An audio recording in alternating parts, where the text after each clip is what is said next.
Hello there, everyone. Welcome to another episode where we are reviewing the upcoming episodes of Series 5, Season 5 of Star Trek Lower Decks. I am Olympus. This is my wonderful co-host. It's Ben here, as usual. And thank you. I was about to say thank you for having me. We're always here anyway, so There's always the two this of is, us. It's a joint yeah, collab. it is. But yeah, looking forward to talking about this one. This is a interesting episode. Yeah, about the upper decks crew or the bridge crew. Yes, this episode is called Upper Decks. I called it, I think everyone who saw the titles for the episodes when they saw this one called it. This is an episode that's going to focus very much around the upper decks and their story at that particular point in time. And it didn't disappoint. It was a brilliant episode, I felt personally, but I won't go into detail just now. We're going to go in for a little bit of review of some of the key points of the episode, I guess, as we go along, and then I'll summarize at the end. But I did thoroughly enjoy this one. Yeah, so did I. And I do have a semi opinion on focusing in on the upper decks. It definitely did a bit, but I'll get to more Hmm. to that later. Well, this series is called Lower Decks, isn't it? But yeah, we'll get to that in a minute, I guess. So Ben, do you want to kick us off on the episode then? Where we're going to start off? No problem. We all start off in the rings of, I don't know how this is pronounced because I can't remember if they've actually said it. Just had it up on screen as far as I remember. Burger 5 by the Bagoon Feeding Grounds. So we have an introduction of the lower decks characters. So we have four of them there. To then, instead of Mariner, doing all these Halloween stuff carvings for all the pumpkins. Yeah. Hmm. So I don't know why I suddenly doubted myself there, but No, they it were was like definitely I pumpkins. did. Although Rutherford's was very, very pale. Like all the other ones were nice and Oh, orange. Rutherford's was like white. there are ones around.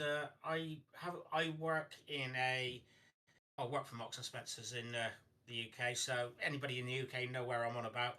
And yeah, I've worked in the food hall as well. And yeah, there are various colours that we've done the last few years. So white ones and multicoloured ones and such like. So these things do exist. Not your atypical pumpkins. So we saw the Cerritos there. We saw uh, Deidre on one of them. But first of all, before we get to Mara, what do you think of the beard? It's looking a lot more evil now. Is I think I said a couple of Bro, episodes. A couple of episodes ago, I felt like it was starting to look kind of mirror university. I think he's getting a bit more of that now. All he has to do is shave all of the silly stuff that isn't growing on the sides. And you'll remember me saying in one of our previous episodes that I cannot grow a beard to save myself. It goes very similarly to Boimler's, where it grows in this area and it just gets really patchy and stupid here. But my adoring wife on a semi-regular basis drags me into the bathroom and insists I shave, and that happened a couple of nights ago. As you can see, I've only yeah, I just was got a about to little bit say of that. stubble, so you can't see the patchiness yet, but you do see my chin and my lip grows a lot faster than my cheeks anyway, so I totally empathize with Boimler. I just yeah, it's looking, it's starting to look a little bit more sinister, but it's taking a very long time to grow. I mean, I'm Very true. sure I if think that's I, the point, to be honest. yeah, and it's a funny point, isn't it? Because I'm sure even my beard would be more substantial by this point in time if I'd let it grow as long as he has. Oh, definitely, definitely. Um, and yeah, I would say it was probably an evil beard throughout, but this one is definitely a mirror universe Oh, evil it's there beard now, now. isn't it? It's Yeah, definitely there now. And maybe that's foreshadowing something as well, because that universe they were in, I know it wasn't the mirror universe, but it was certainly not exactly a pristine, happy universe, was it? So maybe there's a little bit of foreshadowing for this perfect Boimler that we saw at the very start of the season in that alternate reality. Maybe he's not so perfect after all. Maybe, yeah. There's something to think about for the last couple of episodes. So, while this was going on, we had Mariner come in, covered in cover, um, and yeah, she escaped from a photo or after surfing a rainbow. There's innuendos in there if you want to have have them. But this was from a malfunctioning camera, which is actually original for Star Trek. It's I don't think we've had quite that adventure yet. Yeah, and I kind of wish we could have actually experienced it with Mariner. Maybe they can do a little, you know how you get short treks? Maybe they'll do some Oh, they've got short to bring that back. treks. Yeah, maybe they'll do some short treks for lower decks, and if they do, they've to bring that back as a short trek. I wish they did. I have a feeling they won't, but I wish they did bring that back.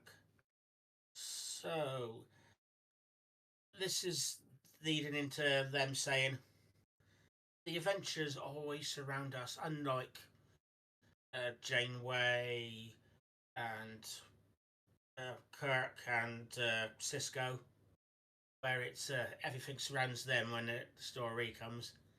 They're saying the story surrounds them, and then we get to cuts to.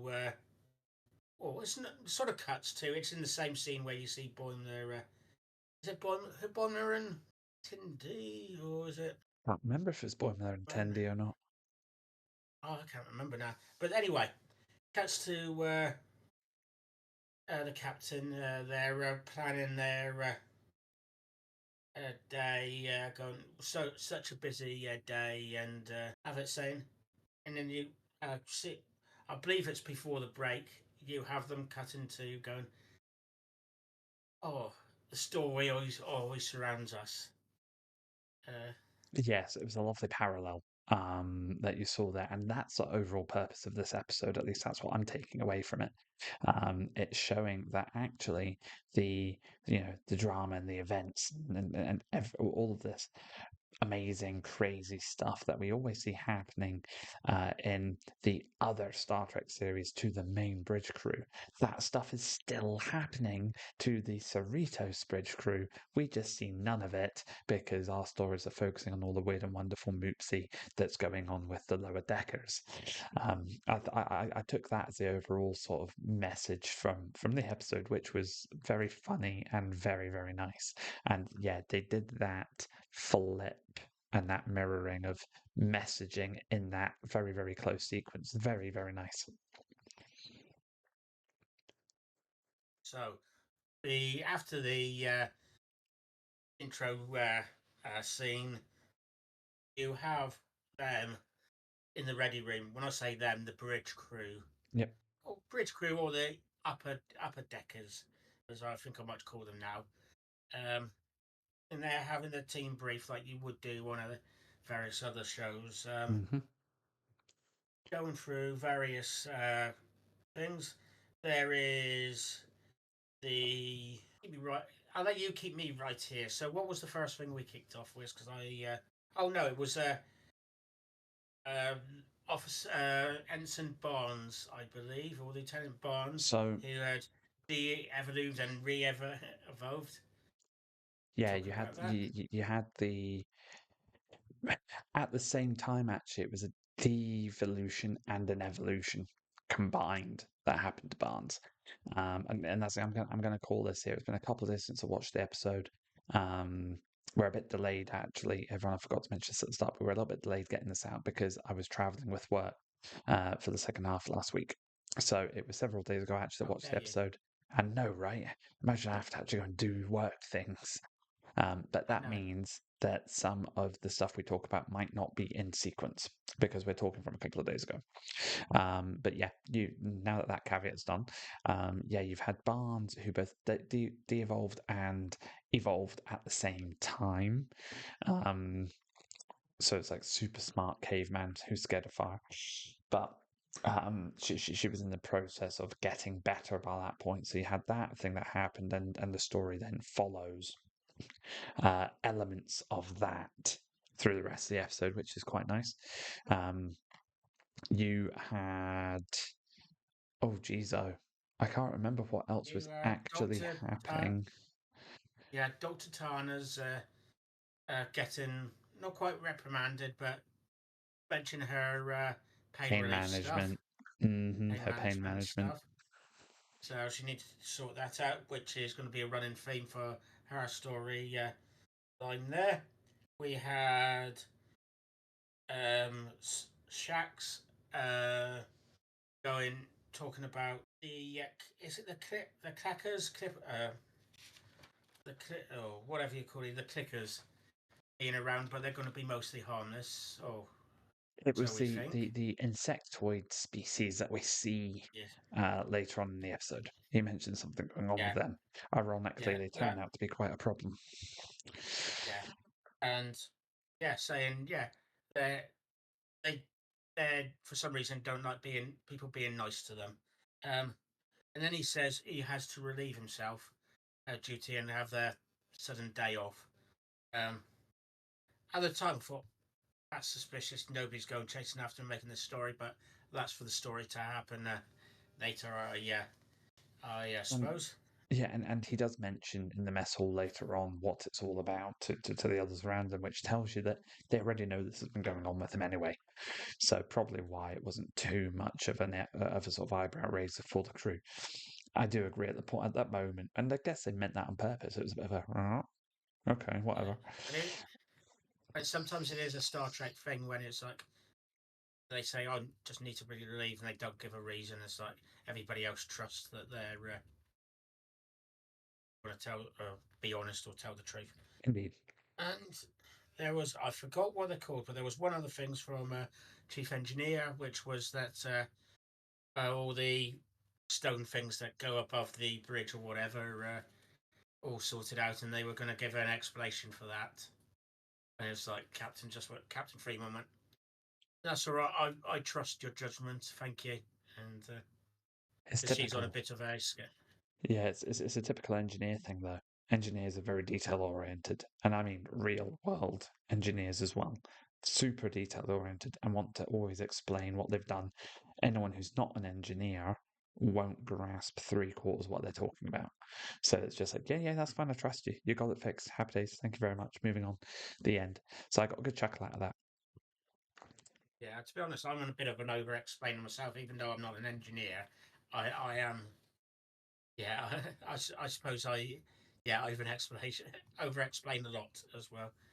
So So from that point on, we have Captain Freeman going about her day, checking through her checklist of different activities that she has to go and oversee, or events she has to go and witness, or things that she has to do. You can almost call it a typical day for Captain Freeman that we got to experience a bit of. You get to see the whole recital. Was it a tuba or something that Barnes was still playing, despite still there's going through her return evolution? uh oh, I wrote this down because I heard it's actually a real instrument, even though It I is. thought it was something like that. Oh, something had gone. Yeah.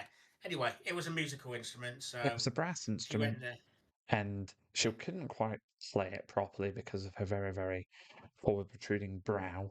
Um, Again, it was very funny to watch, but yeah, so she had that go on. She was there for a very crazy birthing experience as well for one of her crew members, which was funny. And um, that's where my memory started to fail again. But she was going She, through a sequence of the course of the day.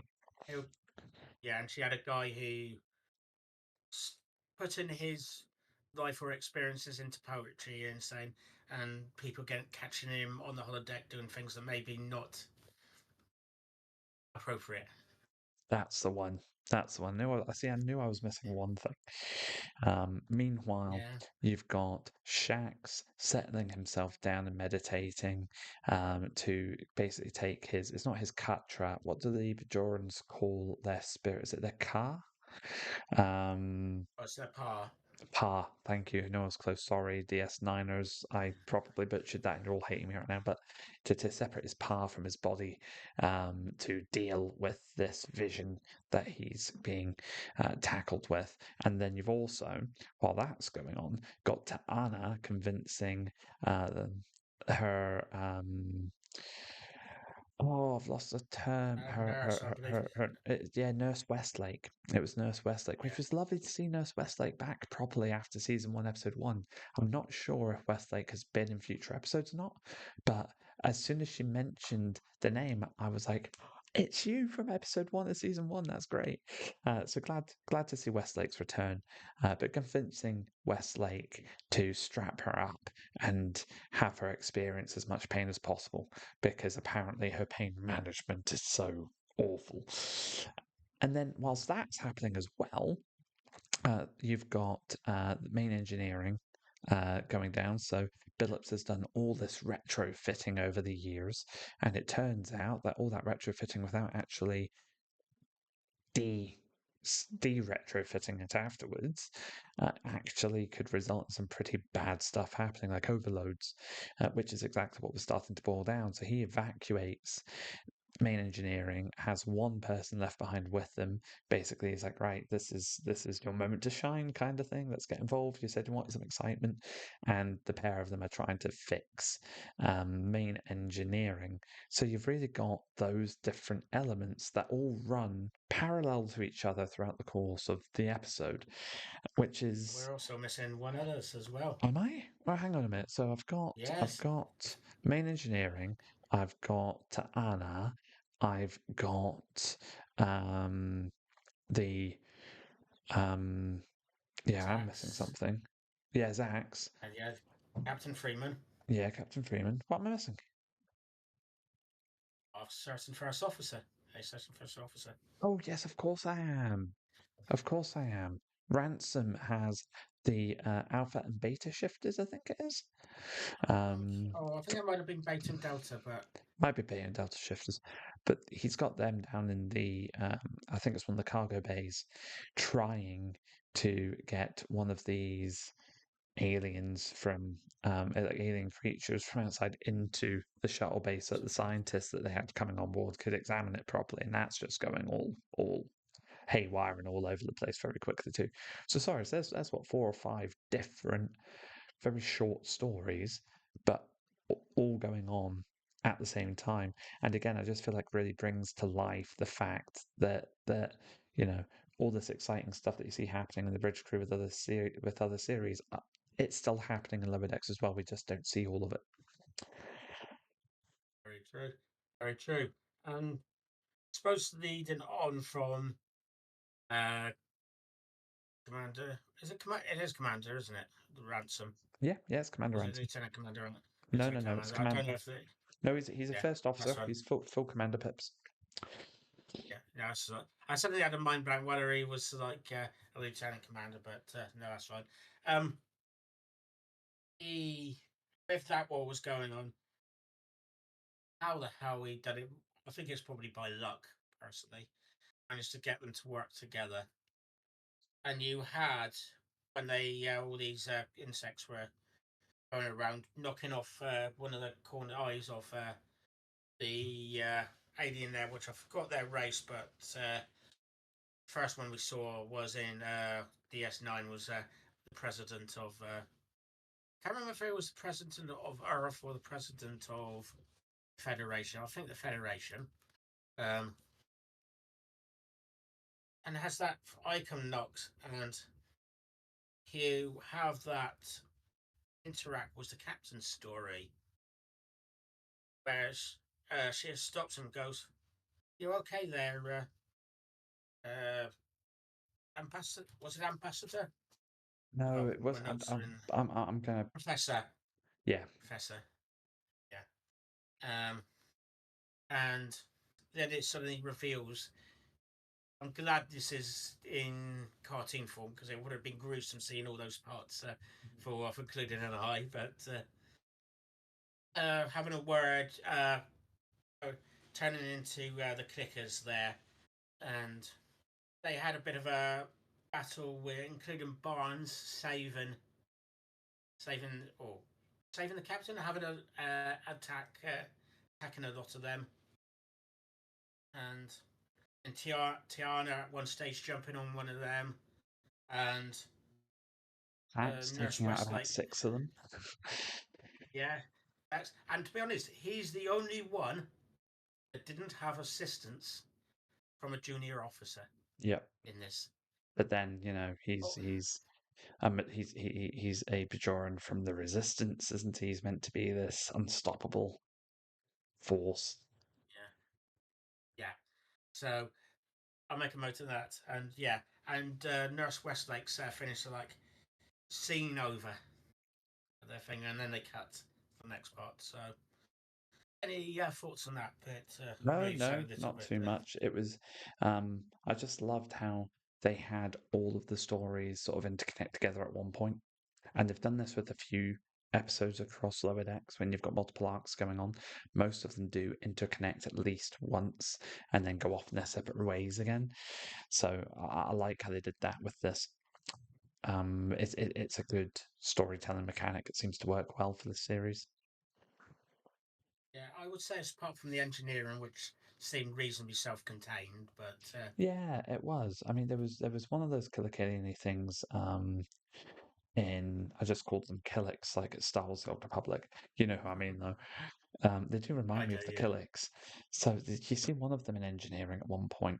Is I think it may or may not have been just after the nearly sort of Spock Shatner moment where Billups is contained in this tube and you can see his hand going up to the glass kind of. Yeah, I was just getting feelings of, yeah, the whole "you have been and always will be my friend" kind of scenes. And his little assistant was like, "Moopsy, this," takes out some, I can't remember if it's a pipe or an axe or what, It's and a just it's an smashes, axe. yeah, smashes it to bits to get him out. I think it's one of these American fire axes that I don't think you see anywhere else, but you definitely don't see Yeah, in the UK. Um, big wooden handle, and then a whole sort of red and silver kind of big blade. yeah, and it's like, what do you consider an emergency not to use this? Come on, she says, or something along those lines. Anyway, I'm paraphrasing uh, there. No, no, I mean And you, that was all good. As I say, I liked how they all interconnected and worked. so shall we round up how they defeated these clickers then? Go for it. Yeah. So eventually, Captain Freeman remembers something from the briefing because I generally think she didn't remember off the top of her head. She wasn't playing them along, and it was just like, oh, once they got to the bridge, it's like, oh, well done on your. I'm going into a void here. Your cunning, the fiendishly cunning plan, and well done on this.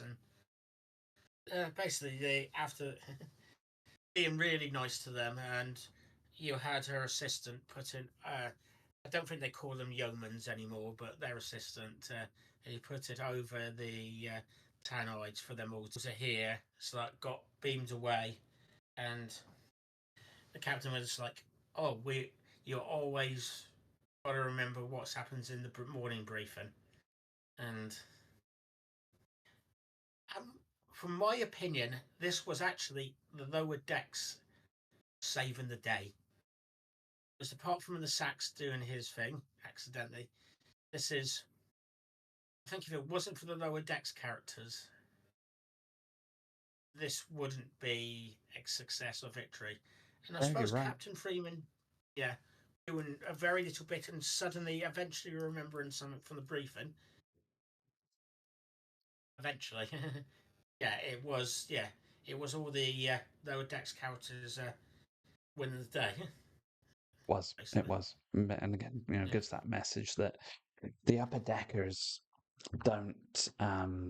Yes, they take the lead, but it takes what's it they said it takes a neighborhood to run a village or something like that. Trying to think of the phrase. It takes I think I know what you mean, but yeah, yeah, it has to take the ship coming together to succeed in anything they head out to. Otherwise, you wouldn't have any lower deckers. You just have the bridge crew. You'd have an empty ship. It's yeah. that simple. Which it feels like in Star Trek sometimes that it's like just the important people who do do it. But Yeah, yeah, unless you need it's a red shirt to get shot. very true. So, in my head, there's two more bits. There's one more thing that we find out, like captain's assistant is going, "Oh, don't worry about the next one. We can skip it. You wanted some time to yourself, didn't you, Captain Freeman? Yeah, that's okay." And she was going, "No, it is important to check in on everybody, and I will go to this." And then she realised she's being bluffed on that one. That's he knew that she would be trying to skip out of this, and actually planned it out for quite a while with Admiral Freeman, and it was just like they had a nice romantic dinner in Sweet Paris, which looked like an episode from TNG with Captain Picard, if I remember if it's the restaurant. We'll always have Paris. That's the one. I liked That's it. the It one. did. It made me think exactly that episode. Um, it was from early on in TNG as well, season one, season two, and yeah, the whole setup and how they designed it. They must have taken some inspiration from that episode for the setting. It was a lovely little silent callback, and again, it was nice to see Captain Freeman getting to relax and be human for once in a while, and just show the importance of that side of it as well. Most definitely. Most definitely. And then you have bar scenes. I say bar scenes, it's you got the instead of the originally uh the lower decks on the end in it, and they sort of did. You had the bridge crew getting together and having a drink and a chat and such like uh, nurse like getting the last word with Dr. Tiana, so she's like yeah, you will get it. It's like a good kitty sort of thing, and it's like she Yeah. actually kind of liked that, even though he was being patronising. It's But then that but actually shows one the thing I miss. relationship. Go Sorry. no, please go on. This is to do with this, so which Oh, might be brilliant. doesn't isn't. No. I was gonna say that this really helps show the relationship that she's got with Westlake as well, which is nice because it's a character Definitely, we've not seen very much of through the different series. So I thought that was really, really nice. definitely. And one thing, thinking about the British teamwork, I forgot something. We forgot something from the briefing. Their little thing at the end, so like putting their hands together. It's like go to. They Oh, didn't go team. team, but they go. They Yeah. did a chant It thing, was it, it was like a wee and it Power was just Rangers like moment. definitely. And yeah, and then the lower decks characters come back in towards the end. It's like, oh, I heard rumors about something going on. Can't be, can't be true, sort of thing. And Yeah, it can't be true. We weren't then, involved. and I think it was Tindy who said she thinks she saw Admiral Freeman. Or no, was it Admiral Freeman or uh, Mariner's dad? Or her words, I can't remember. There, and then they just like a couple of them joined in saying, "Oh, we saw this, including Tindy." He plays a nice joke, and which was a nice end to it, and in my head proves that Vulcans are the funniest characters in Star Trek. They are very underappreciated on the humour front. Most definitely, most definitely. Do you have anything else before we round up? No, it was ultimately a very, very fun episode. There's a question as to did it have a place in a series that is meant to be all about the lower decks? And I would very much argue that it had a perfect place, especially as we're coming to the end of the seasons.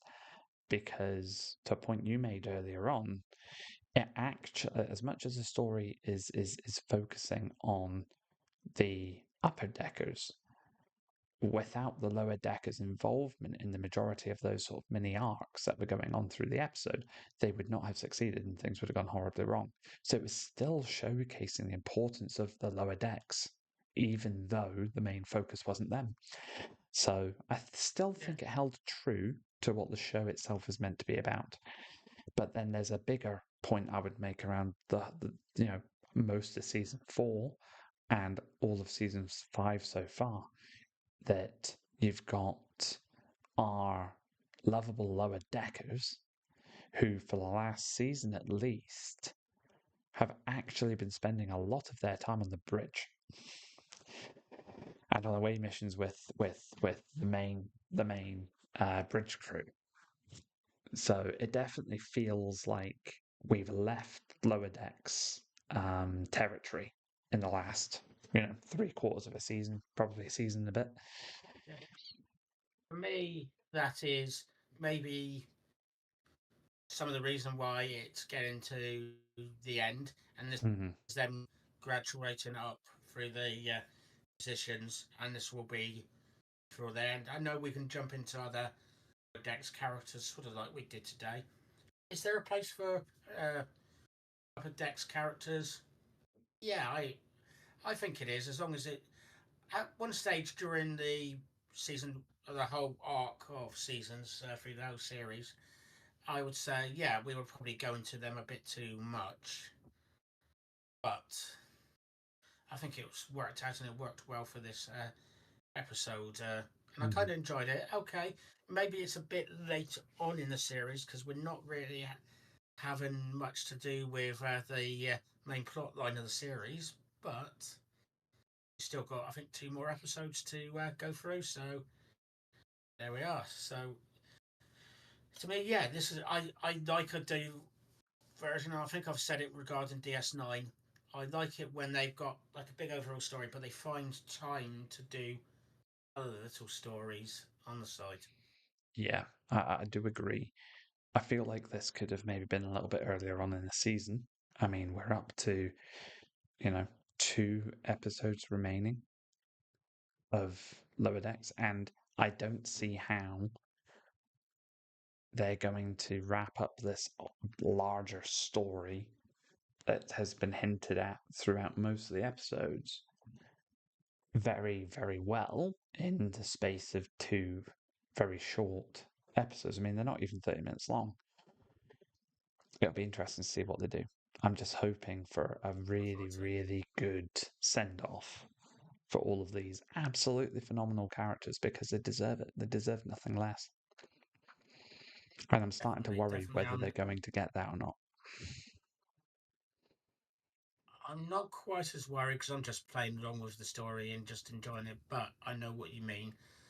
Uh, it would be nice to have a not a best of both worlds, a like a TNG finale that was, or a DS9 finale, which was a good send off rather than a TOS ending, which was not quite not quite on there because they weren't expecting it to necessarily end. It was just a random episode that ended up being the last one. So And we've known for a long time this was going to be the last season, so I don't think that's going to happen. I do think they're going to round it up nicely. It's just I want this to be worthy of the show. So we'll see. I agree. Let's see. And I was going to say, yeah, next week we'll find out. Hopefully, they're either the day of or the day after airing next week. So for penultimate episode. So I'm Ben. Thank you for watching and I am Olympus. Thank you all so much for watching. Live long and prosper. See you all soon. live long and prosper.